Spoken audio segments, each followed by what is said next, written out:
अस्सलाम वालेकुम जी। मेरा नाम हुंदा है। मैं दिहाड़ी दप्पी करके घरे का निज़ाम अगे चलांदा ही तो मतलब छत एक पटदा ही पिया उतो डिग्गा तो मेरा चूकना भी जो सट लग गई तो मतलब पब भी टुट गया, गिट्टा भी टुट गया तो मुथाज हो गया।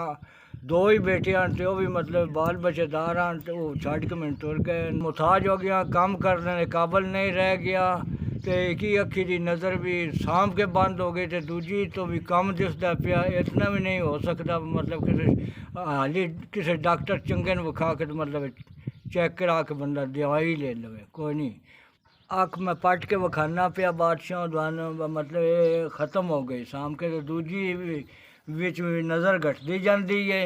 3 4 5,000 रुपया मैं थोड़ा मतलब घलिया दिते लभ गया भला वे जी। हुण मैं मतलब 5,000 थोड़ा दिता है लभ गया मैनू। मैं हुण दवाई दरमल लां दा माड़ा बंदा मेहनत मंगिया भी कोई नहीं दिंदा मतलब दवाई हूँ मैं मतलब दवाई ले लां दा अख चेक करां दा। अल्लाह तवाडा भला होवे।